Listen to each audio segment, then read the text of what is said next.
Oras sa Radyo ng Bayan at buong Pilipinas, 8 minuto makalipas ang alas 8 ng umaga. Ang tipo kong negosyo. Ang tipo kong negosyo. Mahahanap mo rin ang iyong perfect match, ang negosyong magsisilbing inspirasyon sa iyo at makapagpapaunlad ng iyong kabuhayan. Hindi lang door number 1, number 2 at number 3 ang magbubukas para sa iyo dahil samut-saring business ang matutuklasan sa Ang Tipo Kong Negosyo.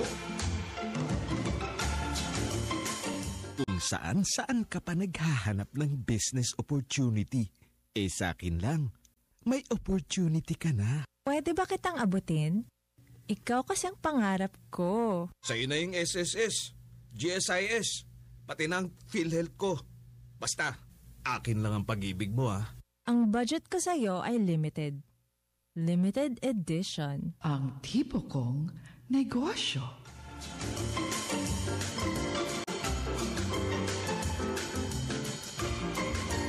Sina Tess Ramirez at Direktor Thelma Dumpit Murillo sa Ang Tipo Kong Negosyo. Magandang umaga po sa inyong lahat. Welcome sa edisyong ito ng Ang Tipo Kong Negosyo.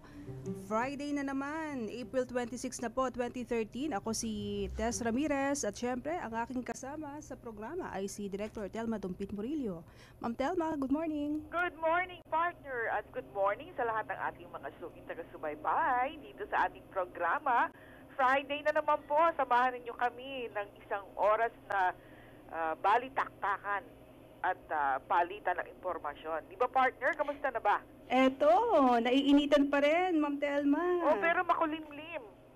Oo nga siguro mamaya aambo ng paunti-unti, uulan ng paunti-unti. Oy, partner, pansin ko yung ating bagong station ID. Ang ganda-ganda naman. Ang ganda, no? Oo. Malamig sa pandinig. Ano ba yan? Nagbabadya ng ano? Nagbabadya ng, syempre, bagong radyo ng bayan ito. Ganun ba yun? Oo. Bago. So, bago lahat, ha? Yes. At syempre, yung ating inihandang episode this morning, bagong-bago din. Bago dahil?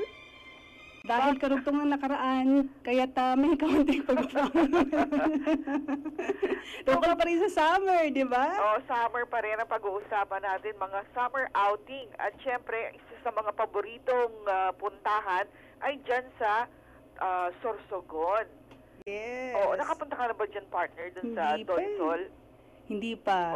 Hindi pa rin ako nakakapunta dyan. Ako, kailangan makapunta tayo dyan, partner, bago maubos ang mga butanding. Oo nga. Naku, umuunti na yata yung kanilang lahi. Oo.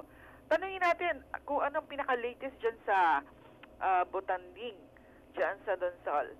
Yes. Ating makakasama ang butanding interaction officer ng Donsol, Mr. Omar Nepomuceno. Good morning, sir. Ay, magandang umaga po, ma'am. Opo, thank you po for joining us in the program. Kamusta po kayo ngayong araw ng Biyernes? Ay, mabuti naman po. Mabuti po. At kamusta naman po dyan sa Donsol? Okay naman po, ma'am. May whale shark pa rin po, pero medyo madalang po. Madalang? Hindi ba ngayon ang panahon na sila'y nagpapakita? Hindi po katulad ng mga nakaraang taon na halos araw-araw po may whale shark kami. Sa ngayon po medyo may time na wala po sila. Ano kaya ang ibig sabihin nun at medyo madalang na sila magpakita? Ma'am, mahirap pong sabihin kasi wala pa tayong scientific kung basihan kung bakit medyo madalang po yung whale shark. Kasi po may mga may mga basis tayo doon. Pero yun nga po yung nasabi ko sa inyo, wala pa tayong scientific kung basihan kung ano ba yung talagang nangyari.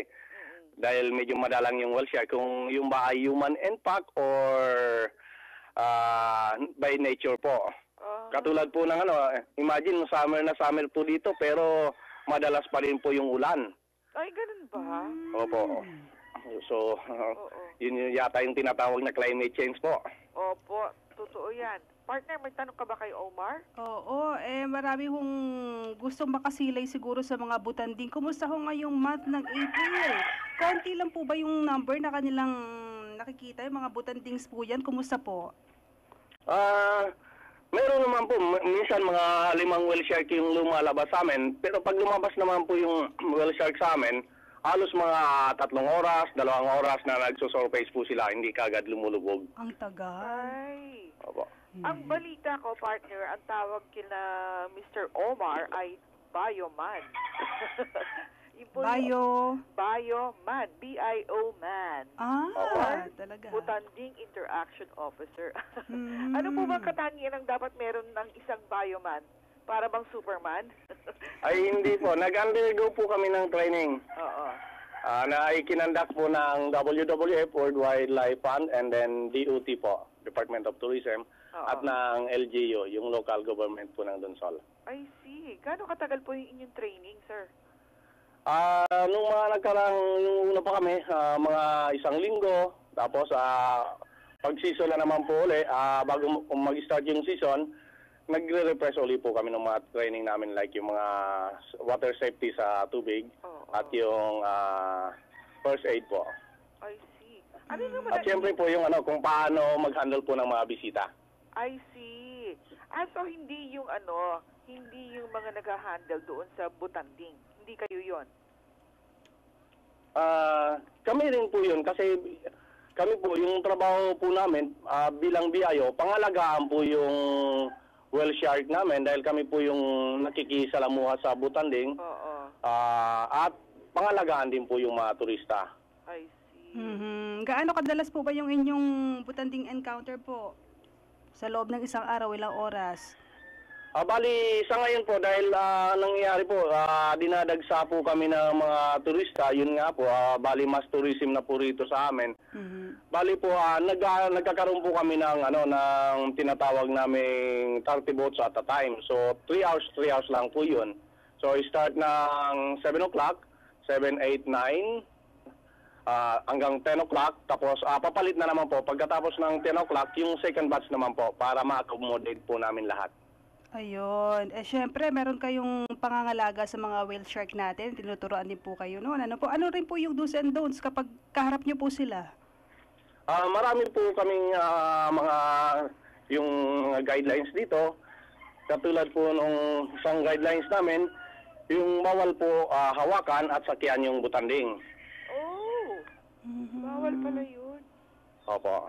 So talagang lang yung sighting lang, kumbaga. Opo. I see. Yung dolphin ba? Yun ang butanding?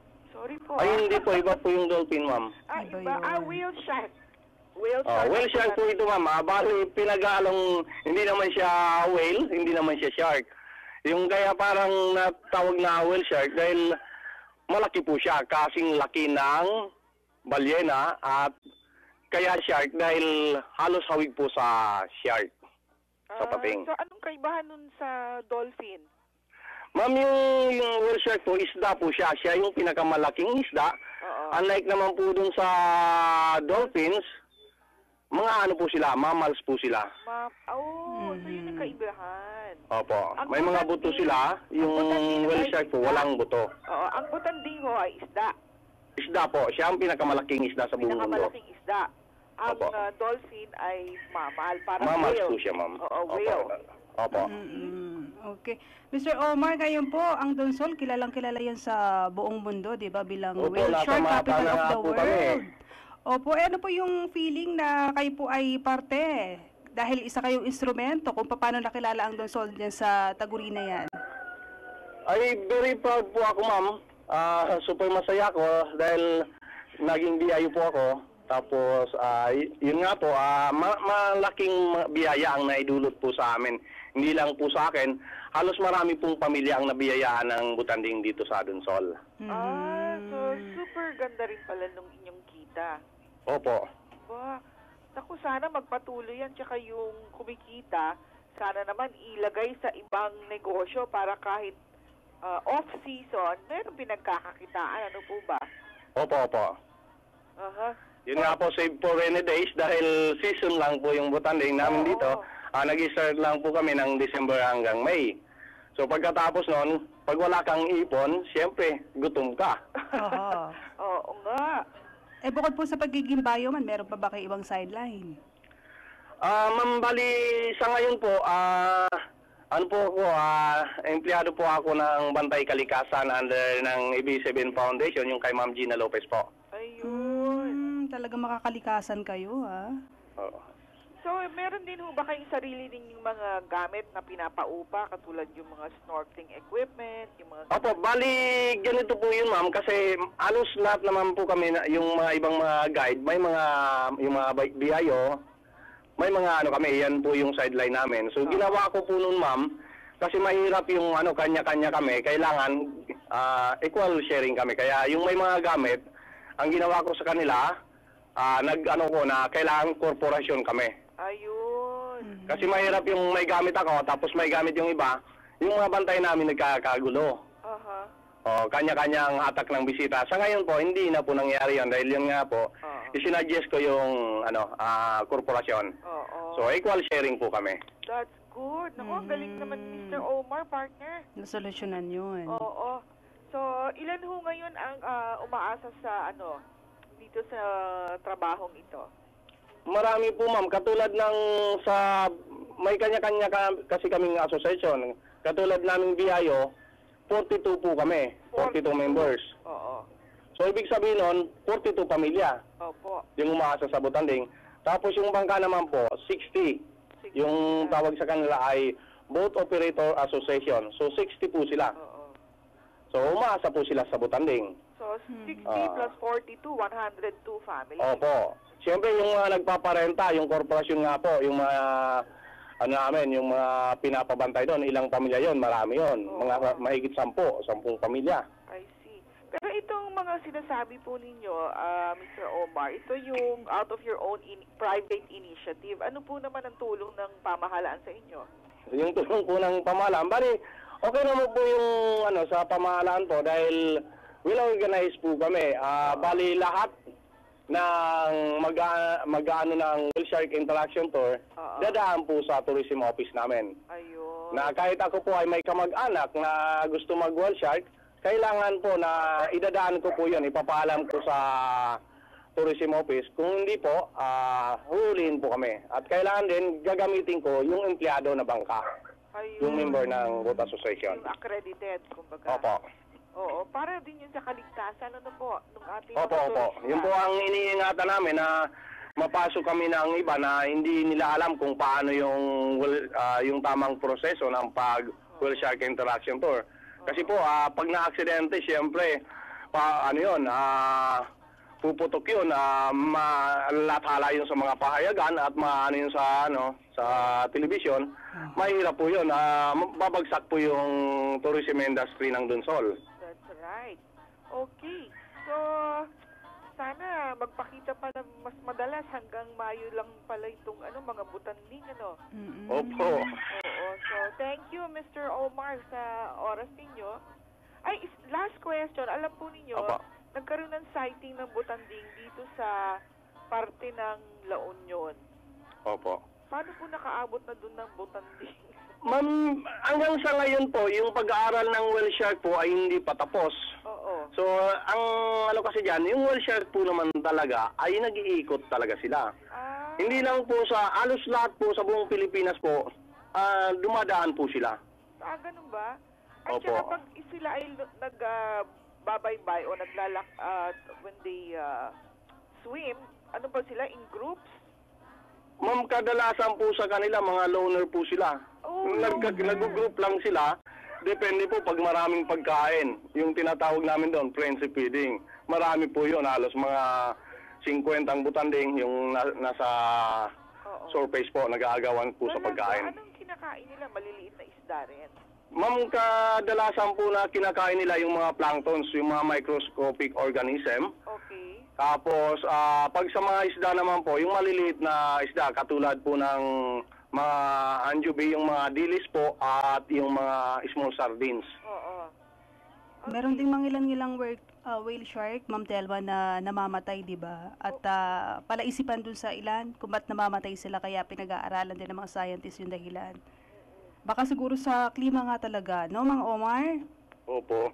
So, pagka pangit yung klima, doon lang sila sa ilalim ng dagat, ganun ba? Ma'am, yung obserbasyon ko po dyan, pag pangit yung klima, yung iba po, siguro talagang nasa ilalim po sila dahil pag once na nagsilutangan ng mga butanding dito sa amin, punong-puno ng putik. Oh!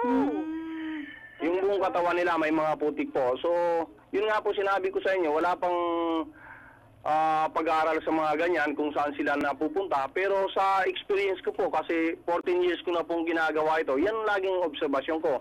Pag nawala yung whale shark, pag lumutang sila, punong-puno ng putik yung katawan nila.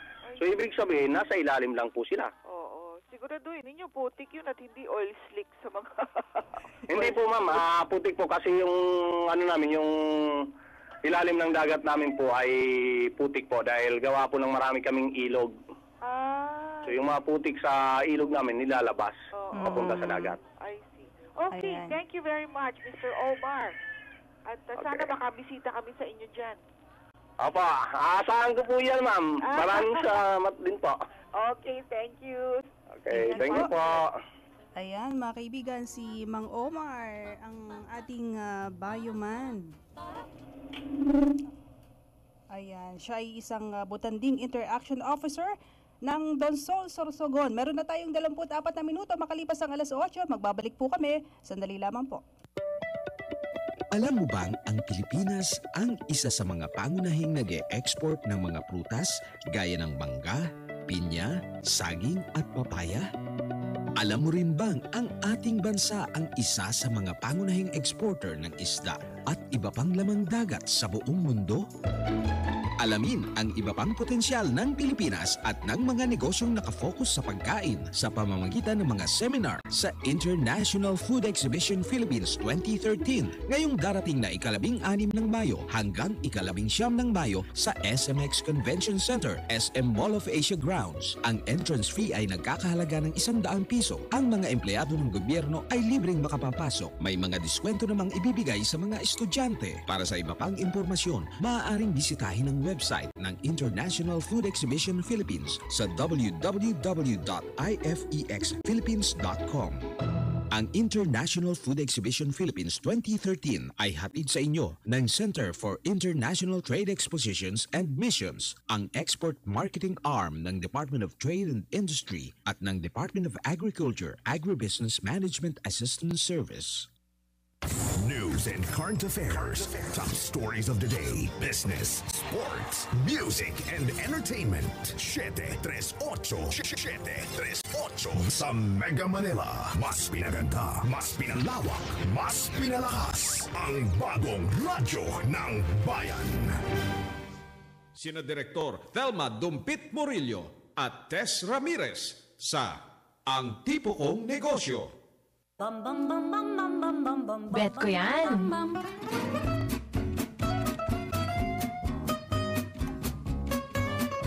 Alright, sa pagpapatuloy po ng Ang Tipo Kong Negosyo, dadako tayo sa segmentong ito, Bet ko yan, at Director Thelma.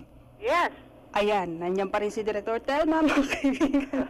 Ako naman si Tess Ramirez, makakasama niyo kami until 9 in the morning, at ang programang ito ay napapakinggan niyo hindi lang sa himpilang DZRB Radyo ng Bayan, kundi maging sa aming kapatid na himpilan, yan po ang DWBR-FM 104.3 MHz. At ang ating Ayan. susunod na... Ma'am Thelma, Oo. Yes. kung kanina ay bioman yung ating nakapanayam, ngayon na mag-aala superhero ulit tayo sa Subic naman, ha? Subic yung ating dadakuan. Talaga? Sino ba yung ating susunod na kakausapin? Nasa linya na natin ang Operation Supervisor ng tinatawag na Networks Jet Sports, si Mr. Vincent Papio. Mr. Vincent, good morning. Yes, ma'am. Kumusta po kayo? Okay lang po, okay lang po. Alright. Kumusta po dyan ngayon sa Subic? Mainit po ba? Actually, ngayon, yung temperature ngayon, medyo okay naman. Hindi siya katulad kahapon, sobrang init talaga. Mm-hmm. Medyo makulimlim ngayon medyo makulimlim. Hindi ganun kaaraw. So, pag ganun ba, partner, pag sobrang init, maganda sa negosyo o pangit? Kasi pag summer time, okay naman yung ano natin kasi nandun yung marami nagdadagdaan talaga kasi unang-una vacation nila, no? Oo. So, mas pabor sa mga tao pag sa network, pag summer time talagang dagsa talaga ng tao. Kasi unang-una water sports eh. Networks Jet Sports. Bakit ang mahal-mahal kasi naman ang charge ng ng mga... Actually ma'am kasi yung supply, yung ano ba, yung sinasabi niyo, yung supply board. Yung mga... yung mga pangrenta natin. Oo, yung mga gano'n. Actually murang-mura na, affordable na kasi, hindi katulad sa iba rin na medyo mahal ng konti. So sa atin, medyo nakamura tayo ng mga 10%. Kasi sa Subic, zero baht tayo eh. I see. Saan kayo anong resort kayo nakahimpil, kumbaga? Saan kayo makikita? Saan kayo? Bali ma'am sa Subic Waterfront Road tayo. Subic Waterfront Road. Freeport Zone. Yes? Yan po bang jet sports, yun yung pinaka masasabing latest extreme water sport? Yes ma'am, actually yung hydrojet surfing, our newest ride, no? So siya yung kauna-unang or bago, nag-iisa sa Subic. Yan yata yung parang superhero na lumilipad sa tubig, ano po? Yes ma'am, para si Iron Man. Iron Man naman. Kanina Bioman, ngayon Iron Man. Oh yes, paano yun kinakabit sa katawan? Paano yun, how does that go? Actually ma'am, para siyang wakeboard na tinanggal lang yung pinaka-board dun sa dulo-dulo sa left and right. So ang naiwan yung pinaka-binding niya, yung pinaka-boots niya. So kung familiar kayo dun sa wakeboarding, parang ganun din siya. Kaso nga lang, pinaliit lang. Okay. Wakeboarding yung sa Kamsur? Sa Kamsur, no? So sa Kamsur kasi, siya, hinihila. Dito sa atin, kaya gumagana siya dahil sa power ng jet ski. Jet ski? So, si flyboard, hindi siya pwede gumana pag walang nakakabit na flyboard. Na jet ski. Okay. So, meron kasi si jet ski kasi nagbibigay ng power para makalipad si flyboard. Oo. Ano yun? Umaangat ka sa tubig? Yes, ma'am. Bali, meron siyang hose. Tapos, nakakabit yung hose na yun doon sa flyboard. Tapos yung hose nakakabit din doon at the same time, nakakabit din doon sila sa jet ski. Kumbaga, as one. Naku, kailangan makita natin to, partner. Parang hindi ko ma-imagine paano ko lilipad. Oo nga mahirap yata yun, ano? Isipin nyo na naman kung paano yung ginagawa ni Iron Man. Kaya din natin gawin dito sa Subic. Talaga? Yes. Sino naman? Kaso nga lang tubig lang talaga siya. Sino naka-discover nito? Actually, si Frankie Zapata, siya ako na naka-discover ng unit na to. Actually, sabihin natin dito sa Subic, as known as flyboard talaga. So, flyboard talaga ang niya. Ang pangalan niya talaga. So, sa Subic, nagbigay lang tayo ng pangalan para meron lang tayo signature sa Subic. Mr. Vincent, gaano katagal yung pagsakay sa flyboard? Tsaka magkano yon? Bali ma'am, ang flyboard natin, 20 minutes your time, no? So, 4,500 po siya, 20 minutes your time. Pero sa mga beginner, nagbibigay tayo ng plus 10 minutes, no? Para makapag-practice sila kahit paano. Ayun. So, para dun sa mga baguhan din, meron bang yung practice na libre? Actually, ma'am, binibigyan natin sila additional minutes para before nila magamit yung 20 minutes airtime nila, at least nakapag-practice na sila. Actually, ma'am, ang flyboard natin, madali lang naman gamitin siya. So, wala siya mahirap. So, ano yan? Is that safe for all ages? Actually, ma'am, safe na safe po siya, no? As long as suot natin yung life vest, saka yung helmet, at saka nasa tubig naman tayo, wala naman tayo magiging problema. Magkano po yung dapat na budget sa pagsakay? Budget, ma'am. Siguro, ma'am, mag-ready lang kayo ng 4,500. Makakasubok na kayo ng flyboard. For 20 minutes? For 20 minutes, ma'am. Then, sinasabi ko, ma'am, sa mga beginner, ma'am, binibigyan natin consideration na plus 10 minutes. Ayun. Mhm. Total of 30 minutes. Ayun. So, pwede bang ano rin yan, yung magpalitan? Ay, ma'am, single lang tayo. Alam mo naman yung mga iba kasi natin kababayan niya. mahirap Kunyari, kunyari first 10 minutes, oy, ako muna ito, susubukan ko. Ay, ma'am, di nyo magagawa kasi una-unang preparation mahirap. Yung pagsusuot pa lang ng binding, mahirap na, ma'am. Talaga? Talaga yung oras. Kaya pagsuot nyo na yun, kailangan gawin na natin activity agad. Kapag nalula, hindi na pwede magpasab. Sayang yung another 20 minutes or 10 minutes, di ba? Opo, tama po. Okay. So, anong klaseng paghahanda dapat yan psychologically at physically? Di ba? Malaking paghahanda kailangan dyan. Paano, ma'am? Bali, ang ano natin lang, kailangan, before natin gawin yung activities, syempre, meron muna kami pinapakitang movie, no? Then, may mga question tayo na kailangan, 18 years old ka na ba? May injury ka sa lower body mo, lower part ng body mo, like for example, meron kang problema sa tuhod or sa ankle. Yun, ma'am. So, hindi tayo pwede gumawa ng activity, ma'am. Kung sakali meron tayong diferensya. I see. Mhm. Ngayon po ba sa Subic lang mayroong hydrojet o flyboard? Yes, ma'am. Dito sa Pilipinas, ma'am, tayo lang meron yan sa Subic. Ano po yung inyong natatanaw mula ngayon doon sa mga susunod na water sport trend, Mr. Vincent? Ano yung trend? Hindi ko, sa ngayon po, nag-iisip pa rin kami ng boss ko. Kasi ngayon nga, itong bago-bago pa lang yung sa flyboard natin. So, last year ko lang kasi ni-launch to, So, December, mga last week ng December, So, ngayon, nag-iisip pa kami kung ano pang bago na pwede nating ilabas para makapag-enjoy yung mga tao sa bagong sa mga susunod na buwan. Teka muna, Vincent, where exactly are you? You said waterfront, so you're not there by dun sa may lighthouse. You're not there? Actually, Lighthouse Waterfront Road, malapit lang po kami. Siguro mga 2 blocks. Okay. So, dun kayo banda sa may lighthouse. Yes, ma'am. Magkakatabi lang po. Oo, lighthouse, tapos yung marina. Vista Marina, yes. Malapit na po doon. Terrace Hotel. Magkakalapit lang po So, kami. saan meron din kayong mga tuluyan or tent area or picnic huts? Wala? Yes, ma'am. Meron kaming tent doon sa networks mismo. Then, also, kunyari, mag-stay. Meron din kami hotel. Okay. So, sino yung partner hotel nyo? Sorry, ma'am? Ano yung pangalan ng hotel nyo? Ma'am, Court Meridian po. Court Meridian, okay. Yes. Pero malayo yun. Ma'am, magkatapat lang po kami. Magkatapat lang. Bali yung network sa Court Meridian Hotel, magkatapat lang po. I see. Okay, so partner.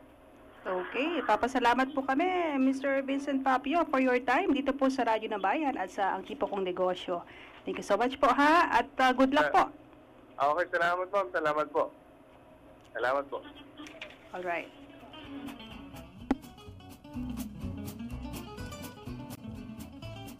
Inyo pong narinig mga kaibigan si Mr. Vincent Papio, Operation Supervisor ng Networks Jet Sports. 36 minutes after 8 ang ating oras. Sandali lamang po. Alam mo bang ang Pilipinas ang isa sa mga pangunahing nag-e-export ng mga prutas gaya ng mangga, pinya, saging at papaya? Alam mo rin bang ang ating bansa ang isa sa mga pangunahing exporter ng isda at iba pang lamang dagat sa buong mundo? Alamin ang iba pang potensyal ng Pilipinas at ng mga negosyong nakafocus sa pagkain sa pamamagitan ng mga seminar sa International Food Exhibition Philippines 2013 ngayong darating na 16 ng Mayo hanggang 19 ng Mayo sa SMX Convention Center, SM Mall of Asia Grounds. Ang entrance fee ay nagkakahalaga ng 100 piso. Ang mga empleyado ng gobyerno ay libreng makapapasok. May mga diskwento namang ibibigay sa mga estudyante. Para sa iba pang impormasyon, maaaring bisitahin ang website ng International Food Exhibition Philippines sa www.ifexphilippines.com. Ang International Food Exhibition Philippines 2013 ay hatid sa inyo ng Center for International Trade Expositions and Missions, ang export marketing arm ng Department of Trade and Industry at ng Department of Agriculture Agribusiness Management Assistance Service. News and current affairs. Top stories of the day. Business, sports, music, and entertainment. 738. 738. Sa Mega Manila. Mas pinaganda, mas pinalawak, mas pinalakas. Ang bagong radyo ng bayan. Sina Tess Ramirez at Direktor Telma Dumpit Murillo sa Ang Tipo Kong Negosyo.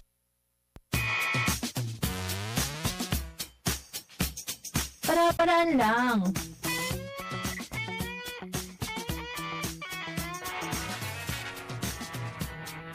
Director Telma, Yes, ano alam partner? nyo, dun sa kinakausap natin, parang gusto ko na talagang matutong lumangoy eh.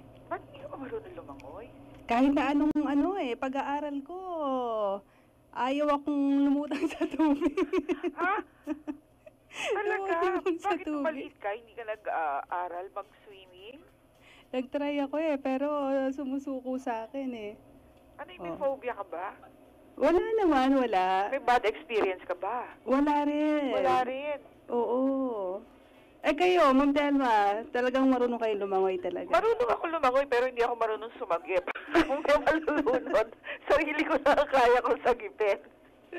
Eh, yung mga marunong lumangoy dyan, siguradong ma-enjoy nila yung pagdadive. Sa Boracay naman. Aha, oo. Yung ating Nanggaling na alamin tayo sa naman. Sorsogon, sa Butanding. Tapos napunta na tayo ng Subic, dun sa flyboard. Oh, nakalimutan natin tanungin si Vincent kung nakakakita rin ba sila ng Butanding dyan sa Subic. Oo nga, no? Oo. Oh, so ngayon, punta na tayo ng Boracay. Yes. Ako, nalibot na natin. Yung mga magagandang tanawin dito sa atin na talagang dinadayo kapag summer season, di ba? Nasa linya naman ho natin ngayon, mga kaibigan, si Mr. Lon Gilliargan, Personnel Officer ng Red Coral. Good morning, Lon. Yes, ma'am. Good morning and welcome po sa sa Boracay through your live radio program. Yes. Kamusta naman po sa Boracay? Ang mga turista, nagdadagsaan pa rin po ba? Yes, ma'am. Yung Boracay po, non-stop po yung tourist natin. In fact, ngayon po, mostly of our hotels po fully booked na siya. And then, at the same time, yung mga seasports po natin, all sets for the activity for today's seasports activities. Oo. Ano yung Red Coral, Mr. Lon? Lon? Okay. So, yung Red Mr. Coral po, ma'am, is a corporation which composed of 5 departments. So, yung Red Coral Sea Sports Corporation is under po sa umbrella ng Red Coral. So, yung Red Coral Sea Sports is a sea sports provider po dito sa isla ng Boracay. Ah. So, it's not a hotel? No, it's not a hotel. Okay. So, saan po matatagpuan ang Red Coral dyan sa Boracay? So, yung office po natin for the sea sports is located po sa Back Beach ng Boracay, Sitio Bulabog, Balabag, Boracay Island. Okay. Gaano katagal na po kayo sa Boracay? At saka, paano po kayo nagsimula sa inyong business, Mr. Lon? So, I've been existing in Boracay for about 4 years na. So, through a common friend, na-recommend po ako na magkatrabaho for sales and marketing sa isang sea sports company, which is my previous employment. And then, nag-switch up po tayo pupunta ng Red Coral. I see. Eh, di ba mahigpit na kakompetensya po ngayon yung mga water sport activities? Yes. Paano Also, niyo out po the end po yung tight competition po is nasa sea sports talaga. Kayo po ba ay diver? No, I'm not a diver, but I try to dive some of my weekend days here in Boracay. Aha. Okay.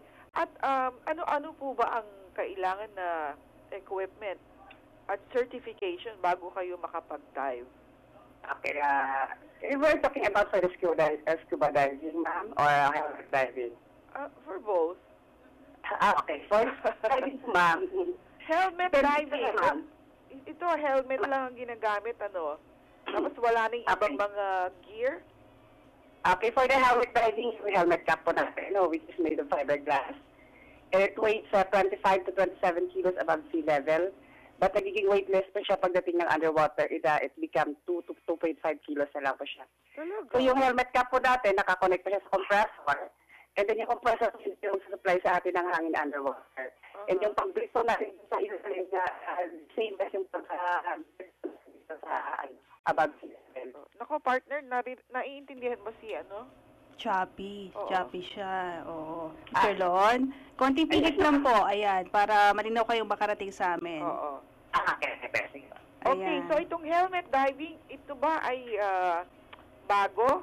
Kayo lang po ba ang meron nito o dati na po ito? Hindi. Yung helmet diving nag-i-exist na sa Boracay, I think for about 4 years. Okay. Oo, yes. Yung we have 7 Ako, partner. Sir Lon, naku, taka muna, yung hindi po kayo maintindihan. Okay, ma'am, pwede ako yung tatawag sa inyo. Oo, baka parang nanggagaling kayo sa ilalim ng dagat. Sa ilalim. Andito po kasi ako sa loob ng office. Ay, ayun, pakilabas-labas ng konti po. Okay. Sige pa. Hindi na kayo Okay na. galing ng 10 feet below the surface. Hindi naman. Above the surface So, the na kayo. reception is already okay? Yes, okay. Much better. Okay. Okay, so sa scuba diving naman, ano yung po yung mga rates ninyo? Hindi, magkano muna yung sa helmet, mga rates ninyo? Ma'am, yung selling price po natin ngayon for the helmet diving is 700 pesos. Okay. Per head po yan. Ito po yan, you can have the compilation of the activity underwater, which is the video at saka po yung photos niya underwater. Sa helmet diving underwater. pala, Ma'am Telma, Ha? pwedeng kahit hindi marunong lumangoy, dun sa helmet diving. Pwede rin ba, Mr. Lon? Tama ba? Yes po. Kasi yung helmet diving activity po is designed po doon sa mga tao na hindi marunong lumangoy. Kasi yung activity po natin underwater for the helmet is walking. Ayun Saka naman pala, fishing po. partner eh. Para sa'yo naman pala yan eh. Oo nga, pwede pala. Pwede. So kahit hindi ka lumangoy, maglalakad ka lang. Okay, yung scuba diving naman, anong mga requirements doon and what do you charge? This scuba diving po, depende sa course na Ano ba yan? Ako, Mr. Lon, nasa labas na po ba kayo o bumalik kayo sa loob? Choppy po ulit. Go ahead po. Okay, so for the scuba diving po natin sa Rectoral, hindi po yan sa course ako po. Ako, hindi ko maintindihan. Mr. Lon, Bukas nga natin tawagan uli. Alam, ma'am? Kokonekta po uli kami sa inyo, ha? Kukonect O, pakibaba po muna dahil hindi ho tayo magkaintindihan ngayon. Oo, sayang yung interview. Oo, ayan. Para kasi nasa ilalim siya ng tubig. Kulang na lang bog. Parang bumubula na eh. Terlon. Di ba? Parang nakainom siya ng tubig dagat. Meron na tayong 46 minutes mga kaibigan. Nakalipas po ang alas 8 na umaga. Patuloy po kayo sa pagsubaybay sa programang Ang Tipo Kong Negosyo. Ilan po muna ang mga mahalagang paalala. Alam mo bang ang Pilipinas ang isa sa mga pangunahing nag-e-export ng mga prutas gaya ng mangga, pinya, saging at papaya? Alam mo rin bang ang ating bansa ang isa sa mga pangunahing exporter ng isda at iba pang lamang dagat sa buong mundo? Alamin ang iba pang potensyal ng Pilipinas at ng mga negosyong nakafocus sa pagkain sa pamamagitan ng mga seminar sa International Food Exhibition Philippines 2013 ngayong darating na 16 ng Mayo hanggang 19 ng Mayo sa SMX Convention Center, SM Mall of Asia Grounds. Ang entrance fee ay nagkakahalaga ng 100 piso. Ang mga empleyado ng gobyerno ay libreng makapapasok. May mga diskwento namang ibibigay sa mga estudyante. Para sa iba pang impormasyon, maaaring bisitahin ang website ng International Food Exhibition Philippines sa www.ifexphilippines.com. Ang International Food Exhibition Philippines 2013 ay hatid sa inyo ng Center for International Trade Expositions and Missions, ang export marketing arm ng Department of Trade and Industry at ng Department of Agriculture Agribusiness Management Assistance Service. News and current affairs. Top stories of the day. Business, sports, music, and entertainment. 738. 738. Sa Mega Manila. Mas pinaganda, mas pinalawak, mas pinalakas. Ang bagong radyo ng bayan. Sina Direktor Thelma Dumpit Morillo at Tess Ramirez sa Ang Tipo Kong Negosyo. Okay, Director Telma, nasa line na natin ulit si Mr. Lon Gilliargan. Okay. Welcome back ulit, Mr. Lon. Okay, ma'am. Thank you po. Thank you. Sorry po. Mahina pa talaga yung signal. Mahalin siguro dyan. Alam mo naman ngayon ang service ng ating mga telco kasi hindi mapagkakatiwalaan sa mga panahong ganito. Oo nga. Okay, tuloy natin yung ating interview. So, ang helmet diving available anong oras po? Yung start po ng pick-up ng helmet diving, tumando yung guest return na helmet diving from start of 8 a.m. in the morning, and then we have the last pick-up of 4 p.m. in the afternoon. Anong oras po? 8 a.m. in the morning, and then 4 p.m. in the afternoon. Ayun. 8 a.m. first dive. And then last dive is 4 p.m. Yes, yes. Okay, so yung dun sa mga interesado, saan po sila pupunta, paano magre-rehistro and all that? Okay. For those who wanted to avail the helmet diving activity, they can go to the Station 1 at saka Station 3. Meron po tayong doon na Talking Association booth. And then nandun po yung mga table ng mga 7 companies na register sa helmet diving association. We avail helmet diving doon sa 7 table. Pili po sila doon.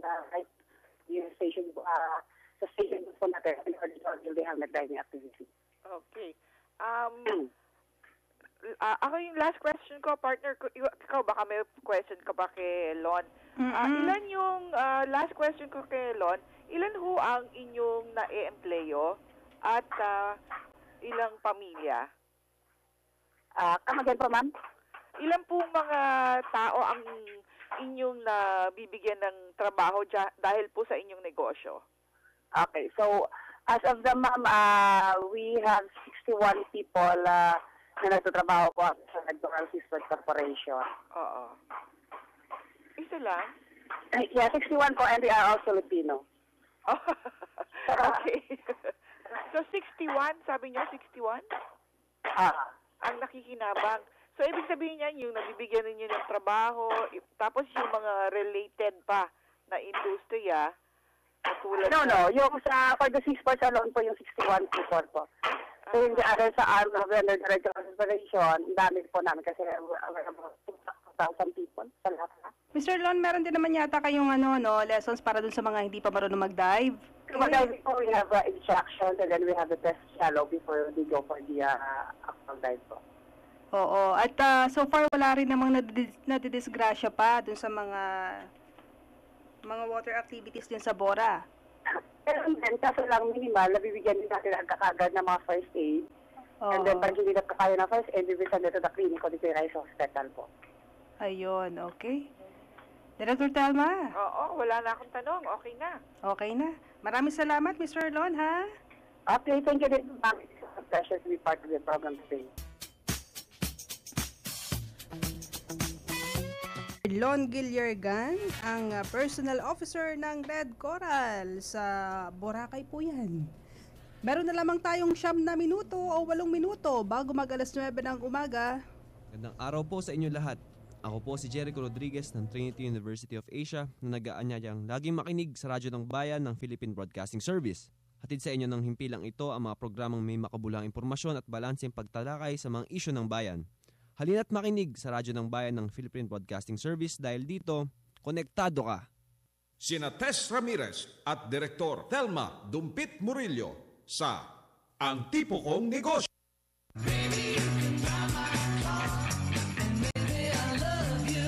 Drive my caravan. Okay, para sa ating last segment dito sa Ang Tipo Kong Negosyo, Ma'am Telma. Yes, ang ilan nating dapat abangan na mga aktibidades. April 24 to 26, naku, last day na pala ngayon dyan sa Sampaloc, Quezon.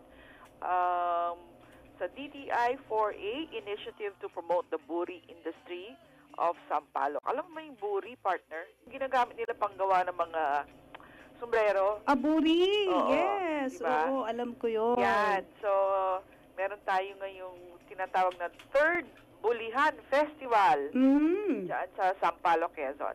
Meron ding Quezon Puti Festival. Alam mo ba yun? Masarap yan, ha? Oo. Quezon Puti. Hanggang bukas na lang po yan sa Santa Cruz, Laguna. At dito naman sa Liliw Chinelas. Naku, ang dami rin dyan mga magaganda, partner. Matitibay yung tsinelas dyan. Oo. Pagliliw. Ito, hindi ko pa to napupuntahan, itong Turumba Festival na to sa Pakli, Laguna. Aha. Ano ba yung Turumba? Turumba? Ang alam ko lang tumba eh. Ikaw talaga. Lagi kang tumba, no? Pero palang turumba, ano kaya yun? Oh. Ay, bago ko makalimutan, ito yung bago. Actually, nag-umpisa na to, Aklan Fiber Festival. Noong April 24 pa yan. Pero hanggang katapusan ng buwan. So, tayo ay pupunta rin dyan sa Aklan, sa Kalibo, at masasaksihan natin yung turnover ng shared service facility. Mga handloom naman ito. Kasi yung dati, yung turnover natin sa Davao, di ba, yung sa Coca Wire Twining. Yes. Oo, ito naman, for handloom ng mga equipment. So, abangan po ninyo yan, yung ating report. At meron din doon nagaganapin yung Doing Business in Free Trade Area Information Sessions. Yan. So, ano pa ba? Meron pa, aabot pa kayo dito sa Rizal Weekend Food Market, DTI 4A sa Rizal Provincial Grounds dyan po sa Antipolo City. At April 30 naman po sa PTTC, How to Start a Business at How to Understand mga trademarks, patents, and copyrights courtesy of the IPO. Ayan, okay. Ang lahat ng yan ay sa buwan po ng Abril hanggang katapusan na ho ng month yan. At up to May pa, no? Yung last na binanggit nyo, Ma'am Telma. Yung up to May? Hindi, up to April lang to. Yung April 13 to May 25, yung Japanese business language. Ay, oo. If they Meron want to pa learn yun. how to speak Japanese. Introductory course sa PTTC, Japanese Business Language. Yes. Oo. And syempre, dapat nilang abangan sa Mayo yung IFEX, International Food Exhibition. So, lahat po ng interesado, yung mga buyers natin or sellers na gusto maging exhibitor, may panahon pa po na magpa-register kayo dyan po sa IFEX na gaganapin sa May 16 to 19. Okay. Don't miss it, mga kaibigan. Malaking event yan at lahat kayo makikinabang kapag umattend yan sa okasyon na yan. Diba, Ma'am Telma? Okay na okay, syempre. At bago naman yung IFEX, syempre, botohan muna, no? May 13. Yes. Oh, saan ka ba boboto, partner? Sa ano kami, Manila. Sa Manila ako boboto. At holiday yan, deklarado na para lahat tayo. Walang usot. Makaboto, correct? Nakapili ka na ba ng iyong bobotohin? Sa amin kasi may tinatawag na kaisahan Ma'am Telma. So kung ano yung dinicide na iboto, doon kami. Yun ang aming ibobote. Yes. Wala kayong choice? Yun na yun, yung aming susundin. Ibig mo sabihin, paano kung gusto mo munang kilatisin ng isang kandidato? Sila yung gumagawa ng pagpilatis, lahat-lahat na. So, inaan na lang sa amin kung ano yung final decision, yun ang aming sinusunod. Ayun, And we believe na yun ay talagang gusto rin ni God, yung gano'n. May patnubay rin, syempre. Yun, part yun ng aming religious belief. Talaga? Oo. Ayun yun, mga kaibigan. Ayan, kung saan na tayo napunta. Oo nga. 3 minutes before 9. Director Telma, meron pa bang mga ibang event na dapat pakaabangan from DTI? Ano pa ba? So far, yun pa lang. At ang gusto natin, syempre, marinig kung ano yung kanilang mga suggestion, mga komento. Ano ba yung inyong gustong malaman at marinig dito sa ating programa para matulungan namin kayo dahil kung kayo ay isang SME, kayo po ay nabibilang dun sa 96.6% na nagpapatakbo ng ating ekonomiya. Naniniwala ka ba dun, partner? Yes. Ganun karami ang ating mga SMEs at 3.3% lang ang mga malalaking kumpanya. Kaya dapat talaga ay ang focus ng ating tulong ay sa ating mga SMEs kasi yung nandyan yung culture of entrepreneurship. So, hindi ka laging umaasa na lang na ikaw ay empleyado, di ba? Kasi kung ikaw ay empleyado, hindi ka aangat. Hindi malaking bahagi yan ng ating economy, di ba? Yung role na ginagampanan ng mga SMEs. Oo. So, kailangan na tayo ay makalikha ng maraming trabaho. Yan ang napaka-importante para tayo matanggal sa kahirapan. That's right. At Director Tel, mapaalam na tayo. Okay, on that note, nais nating magpaalam sa araw na ito. Ito po ang inyong lingkod, Selma Dumpit Murillo. Muli po tayo magkarinigan sa susunod na Biyernes. Until then, have a good weekend, partner. Yes, kayo rin po. Bye. Ako naman si Tess Ramirez. Mga kaibigan, until next Friday, dito sa programang Ang Tipo Kong Negosyo. Maraming salamat sa aming nakatuwang kay Miss Marela Jem Castro, ganyan kay Miss Marjorie Posas, at sa technical side, thank you kay Engineer Lita de los Santos.